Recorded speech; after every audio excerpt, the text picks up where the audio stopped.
right, my next guest is assistant editorial page editor, James Freeman, to talk about the presidential race and the Obamacare Supreme Court hearings this week. Welcome, James. Thanks. Good to be here.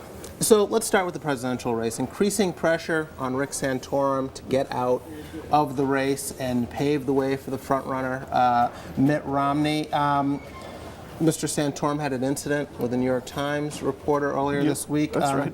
What's your reaction to all this? New York Times, of course, applying some of the pressure to Mr. Santorum to get out. I think you could, I imagine maybe discussions that Mr. Santorum would have with people close to him or his family. You could kind of argue this either way. On the one hand, you say, okay, Tuesday is Wisconsin, and if you can't win Wisconsin, right, you know, maybe the Midwest strategy isn't really viable, and maybe it's not in the cards that you're going to be the nominee. I think that's why Wisconsin is huge on Tuesday. Okay, sure. But even if he loses Wisconsin, it's hard to quit. On the other hand, when you look at the May schedule, and there are a bunch of states where he's going to probably win and probably pick up a lot of delegates.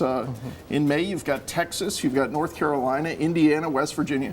These are all places where he's definitely going to do well and maybe win them all. So I think the reason Santorum would stay in is if he thinks he can deny Romney a majority going into the convention. Sure. And who knows what can happen once you get to the convention. Well, let me play the devil's advocate / New York Times role here. Okay.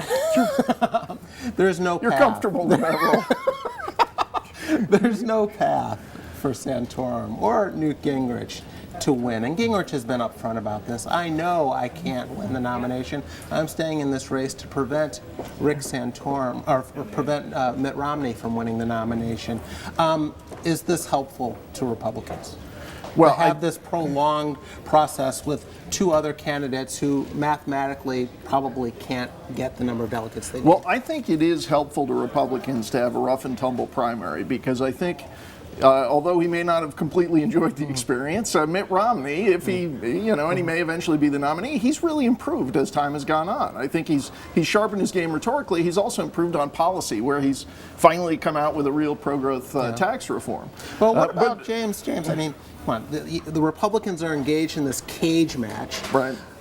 President Obama is sitting over there watching it and grinning from ear to ear. Romney will come out of this with less money to spend against Obama in a general election. This is all good?